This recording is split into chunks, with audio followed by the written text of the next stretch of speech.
Bonjour Valentine. Donc Valentine, tu es responsable relations partenaires chez General Investments. Alors Alexis, à ce même micro en mars dernier, annonçait ta venue parmi les nouveautés. Donc peux-tu nous dire qui es-tu? Avec plaisir. Donc effectivement, j'ai rejoint General Investment il y a 2 mois, aux côtés d'Alexis et d'Eric. Et auparavant, j'étais chez Millais Bank, où j'ai travaillé sur les produits structurés et la sélection de fonds.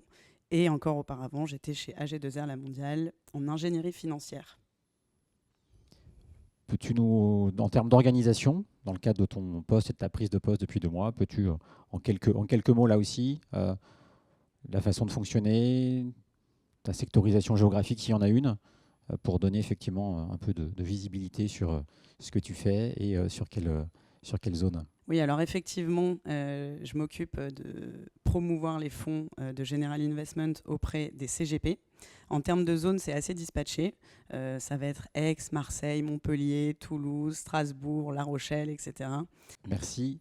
Donc, en termes effectivement d'offres, de fonds, de gamme, Alexis parlait en cadre de nouveautés, en tout cas le fait que vous mettiez l'accent sur les actifs réels. Que peux-tu nous dire et nous en dire aujourd'hui en mai 2025? Oui, effectivement, Alexis parlait des bonnes performances de notre gamme en ce début d'année et des perspectives. Alors effectivement, avec des marchés assez compliqués, comme on a pu voir, les fonds ont bien montré leur objectif de décorrélation. Je prends l'exemple du mois d'avril, chute des marchés boursiers, explosion de la volatilité. Les fonds ont été très peu impactés, donc ont bien prouvé leur capacité de résilience. Je vais me permettre un petit zoom sur notre fonds immobilier, donc GF Pierre, qui, pour rappel, investit en direct dans des immeubles de bureaux et commerces, qui se reprend très bien depuis l'été dernier. On a une performance de plus 3,5%. Donc, on voit qu'il y a un redynamisme du marché de l'immobilier depuis le début de l'année. On le voit auprès des... Alors là, c'est factuel, c'est concret au niveau des transactions, aussi bien en termes de volume qu'en termes de montant. On voit à nouveau des transactions de plus de 400 millions d'euros. Donc, on est optimiste pour que le fonds poursuive sa reprise. Merci Valentine. Votre offre, ce sont les actifs réels, mais ce sont aussi les actifs liquides. Que peux-tu nous en dire et quelles sont les nouveautés ou que mettez-vous en avant chez General Investment?